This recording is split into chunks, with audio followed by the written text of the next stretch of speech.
तो नमस्कार प्रणाम स्वागत पर हुआ सबके राइटर आशिक अभिषेक के चैनल पर। और सब बताएं आप सब कैसन बानी। उम्मीद करते रहुआ सब भी बढ़िया होखब, अच्छा होखब, मस्त होखब, तंदुरुस्त होखब, बिल्कुल फिट होखब। तो रहुआ सबन खातिर लेके आ गए बनी आज के जनरेशन के हिसाब से लगन स्पेशल भोजपुरी दर्दनाक बेवफाई संग। उम्मीद करते रहुआ एक के अगर नया म्यूजिक बनवा के बढ़िया से दिल से गायकी कही तनी तो 100% बाकी असो के लगन में ये गाना हर जगह राउंड ब्लास्ट करी। लेकिन एक और बात रुआ सबसे कहल चाहब कि अगर रुआ गायकी में इंटरेस्ट बा, गायकी कल चाहत तनी, गायकी रुआ के पसंद बा, और रुआ के बढ़िया मीटर नहीं मिलत, बढ़िया गाना नहीं मिलत, बढ़िया से तुकबंदी नहीं मिलत, बढ़िया रुआ सबके म्यूजिक नहीं मिल पाओ, तो रुआ अगर हमारा चैनल पर आ गए बनी तो रुआ सबके निराश भइले के जरूरत नहीं है।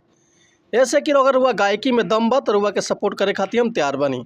कहे से कि रुआ समन खातिर हम हर एक प्रकार के सॉन्ग लिखिले, ट्रैक पर होके चाहे नया कंपोजिशन होके, चाहे रुआ अपना फरमाइश के हिसाब से कोनो भी मैटर लिखवा सकिले।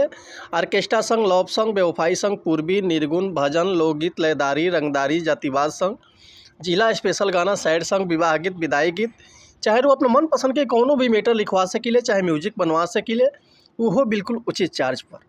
तो ये से कहल चाहब रहुआ सबन से कि रहुआ अगर हमारा चैनल पर आ गए बनी या चैनल का अभी तक सब्सक्राइब नहीं कैले, बेल आइकन प्रेस नहीं कैले, तो सबसे पहले चैनल के सब्सक्राइब कर ली, बेल आइकन प्रेस कर ली, ताकि कोनो वीडियो अपलोड करी तो सबसे पहले नोटिफिकेशन रहुआ सबन के मिले।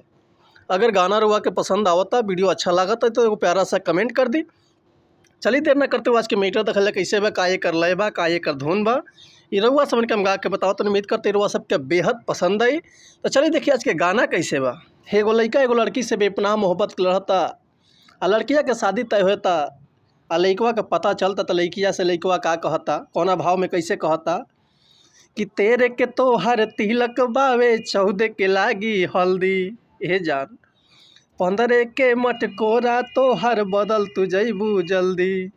सुना तारू कि तेरे के तो हर तिलक बावे, 14 के लागी हल्दी, 15 के मटकोरा तो हर बदल तू जैबू जल्दी, 16 के तो हर शादी, 17 भोरे है बा विदाई, जुदाई जिए दीना ये सनम, जियब तोहरा बिना कैसे हम, जुदाई जिए दीना ये सनम, जियब तोहरा बिना कैसे हम, कि तेरे के तो हर तिलक बावे, 14 के लागी हल्दी, 15 के मटकोरा तो हर बदल तू जैबू जल्दी, 16 के तो हर शादी, 17 भोरे है बा विदाई, जुदाई जिए दीना ये सनम, जियब तोहरा बिना कैसे हम, जुदाई जिए दीना ये सनम, जियब तोहरा बिना